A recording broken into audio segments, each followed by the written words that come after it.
Hello दोस्तों, आज मैं आपके लिए लेकर आई हूँ द सीक्रेट के चैप्टर नंबर 7 का पार्ट 1। अगर आपने इससे पहले के वीडियोस नहीं देखे हैं तो द सीक्रेट की प्लेलिस्ट पर जाकर जरूर देखें। सेहत का रहस्य। हमारा शरीर दरअसल हमारे विचारों का परिणाम है।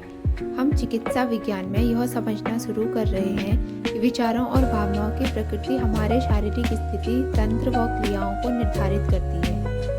उपचार के क्षेत्र में हम प्लासिबो इफेक्ट के बारे में जानते हैं। प्लासिबो एक ऐसी नकली दवा है जिसका शरीर पर कोई प्रभाव नहीं होता है। यह दवा नहीं, शक्कर की गोली होती है।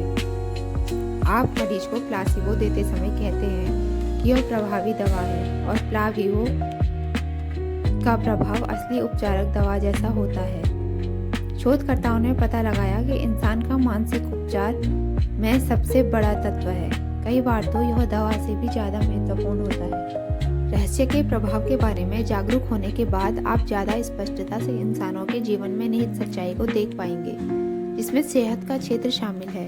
प्लासिबो इफेक्ट काफ़ी शक्तिशाली होता है। जब रोगी सचमुच सोचते हैं और यकीन करते हैं कि यह नकली गोली असली दवा है, तो उन्हें वही मिलेगा जिसमें वे यकीन करते हैं और उनका इलाज हो जाएगा। अगर कोई छुटपुट बीमार है तो वह असली दवा ले सकता है, या फिर वैकल्पिक रूप से वह यह पता लगा सकता है कि उसके मस्तिष्क की कौन सी चीज उस छुटपुट बीमारी को उत्पन्न कर रही है। अगर बीमारी गंभीर है और जानलेवा साबित हो सकती है तो जाहिर है सही दवा लेने में ज़्यादा समझदारी है। बहरहाल दवाओं को लेने के बाद भी यह पता लगाना उचित होगा कि मस्तिष्क क्या कर रहा है। स्पष्ट रूप से दवाओं को नकारा नहीं जाना चाहिए। चिकित्सा के हर साधन की अपनी जगह होती है। मानसिक चिकित्सा दवाओं के साथ मिलकर काम कर सकती है। अगर दर्द है तो दवाओं से उस दर्द को मिटाने के बाद व्यक्ति अपनी सेहत पर ज़्यादा अच्छी तरह ध्यान केंद्रित कर सकता है। संपूर्ण स्वास्थ्य एक ऐसी चीज है जिसके बारे में कोई भी व्यक्ति गोपनीय रूप से सोच सकता है, भले ही उसके चारों तरफ कुछ भी हो रहा हो। ब्रह्मांड प्रचुरता का खजाना है।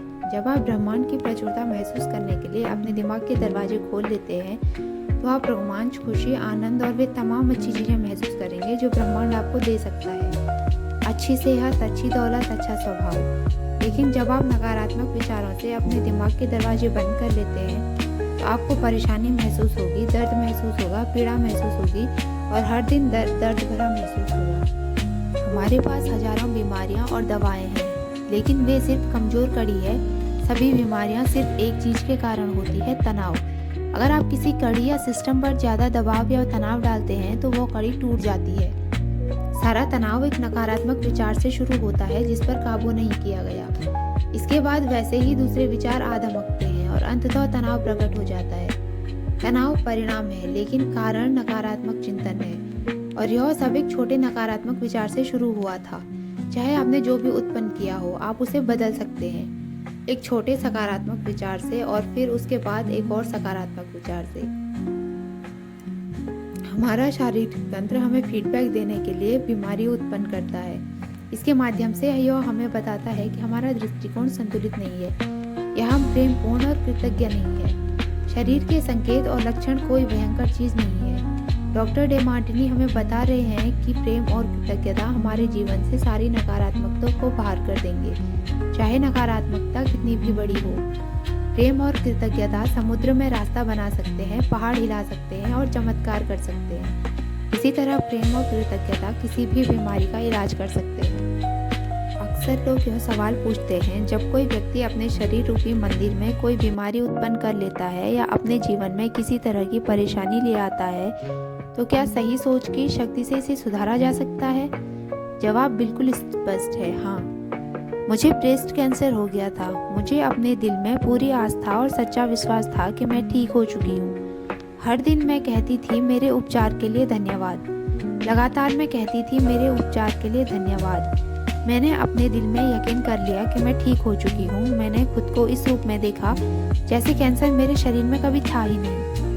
मैंने अपना इलाज करने के लिए एक और साधन का इस्तेमाल किया। मैं बहुत मज़ेदार फिल्में देखने लगी। मैं बस हंसती थी और दिल खोलकर हंसती थी। तनाव लेने का तो सवाल ही नहीं था, क्योंकि हम जानते थे कि उपचार की कोशिश करते समय तनाव बहुत बुरी चीज़ हो सकती थी। बीमारी का पता चलने और इसके ठीक होने के बीच लगभग 3 महीने का फासला रहा और यह उपचार बिना किसी रेडिएशन या कीमोथेरेपी के हो गया। कैथी गुडमैन की यह सुंदर और प्रेरक कहानी 3 जबरदस्त शक्तियों के कार्यरत होने का उदाहरण है।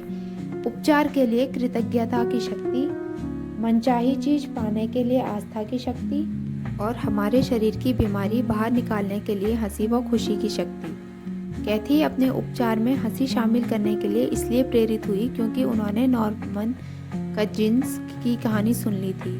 नॉर्मन को एक असाध्य बीमारी थी। डॉक्टरों ने उसे बताया था कि वह सिर्फ कुछ महीनों का मेहमान है। नॉर्मन ने अपना इलाज खुद करने का फैसला किया। 3 महीनों तक उसने सिर्फ मजेदार फिल्में देखी। वो हंसता रहा, हंसता रहा, हंसता रहा। उन 3 महीनों के भीतर बीमारी उसके शरीर से चली गई। डॉक्टरों ने उसके उपचार को चमत्कार की संज्ञा दी। जब नॉर्मन दिन खोल के हंसा तो उसकी सारी नकारात्मकता बाहर निकल गई और साथ में उसकी बीमारी भी बाहर निकल गई। हंसी सचमुच सर्वश्रेष्ठ चिकित्सा है। हम सभी में एक अंदरूनी मूलभूत प्रोग्राम होता है। इसे आत्म उपचार कहा जाता है।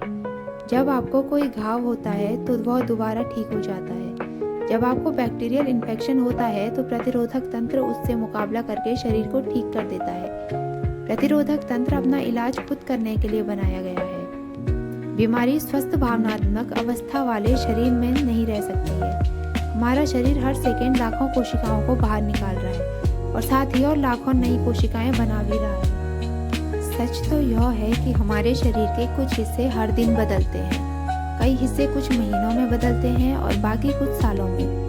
लेकिन कुछ सालों के भीतर हम में से हर एक के पास बिल्कुल नया शरीर होता है। विज्ञान यह साबित कर चुका है कि हमारा पूरा शरीर कुछ साल में बदल जाता है। फिर ऐसा क्यों है कि बीमारी हमारे शरीर में कुछ सालों तक रहती है? इसका मतलब यह है कि यह सिर्फ विचारों के कारण ही मौजूद है, क्योंकि रोगी का दिमाग बीमारी को लगातार देख रहा है, उस पर लगातार ध्यान केंद्रित कर रहा है। पूर्णता के विचार सोचें। पूर्णता के विचार सोचें।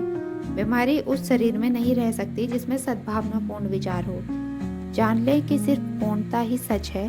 जब आप पूर्णता पर ध्यान केंद्रित करते हैं तो आप उसका आह्वान करके उसे अपनी ओर बुलाते हैं। अपूर्ण विचार पूरी मानव जाति के कष्टों के कारण हैं, जिनमें रोग, गरीबी और दुख शामिल है।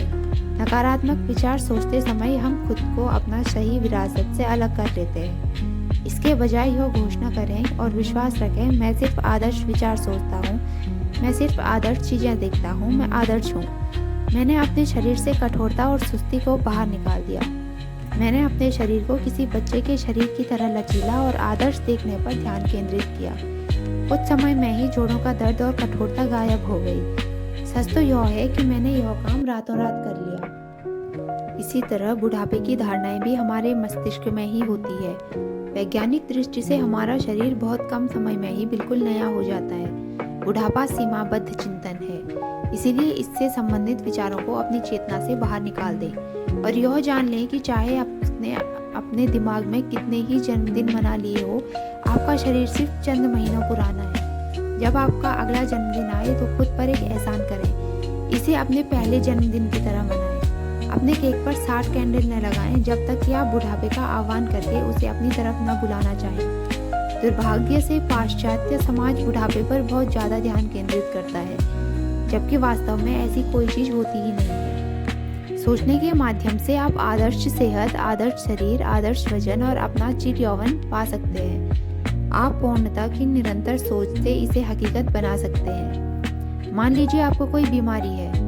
अब अगर आप उस पर ध्यान केंद्रित कर रहे हैं और लोगों को उसके बारे में बात कर रहे हैं तो आप अधिक रोगी कोशिकाएं उत्पन्न कर रहे हैं। पूर्णतः और स्वस्थ शरीर की तस्वीर देखें, बीमारी का इलाज डॉक्टर पर छोड़ दें। बीमार होने पर लोग अक्सर सारे इसी समय के बारे में बात करते हैं। ऐसा इसलिए है क्योंकि वे सारे इसी समय के बारे में सोचते हैं, इसीलिए वे बस अपने विचार व्यक्त करते हैं।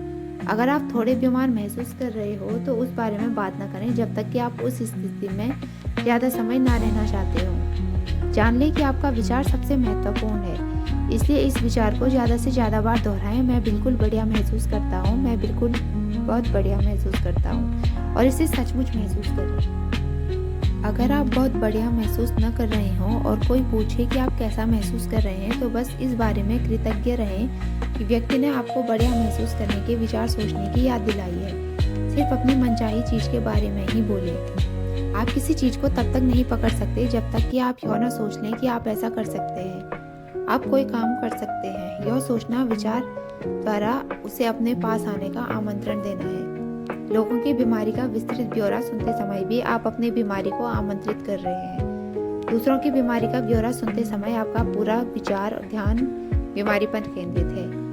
याद रखें, जब आप किसी चीज़ पर पूरा ध्यान केंद्रित करते हैं तो आप उसे ब्रह्मांड से मांग रहे हैं और आप निश्चित रूप से बीमार व्यक्ति की भी मदद नहीं कर रहे हैं। आप उसकी बीमारी में अपनी ऊर्जा भी जोड़ रहे हैं। अगर आप सचमुच उस व्यक्ति की मदद करना चाहते हैं तो संभव होने पर बातचीत को अच्छी चीज़ों की तरफ मोड़ दें, वरना अपने रास्ते चले जाएं।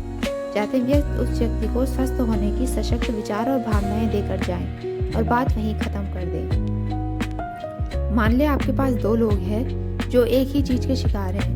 उनमें से एक खुशी पर ध्यान केंद्रित करने का विकल्प चुनता है, वह संभावना और आशा में जीता है। वह उन सभी कारणों पर ध्यान केंद्रित करता है कि उसे खुश और कृतज्ञ क्यों होना चाहिए। दूसरा व्यक्ति भी उसी चीज़ का शिकार है, लेकिन वह बीमारी, दर्द और बदकिस्मती पर ध्यान केंद्रित करने का विकल्प चुनता है। इनमें से कौन सा तरीका बेहतर है? दोस्तों, उम्मीद है आपको ये वीडियो अच्छा लगा होगा। आगे की वीडियोस देखने के लिए चैनल को सब्सक्राइब करें।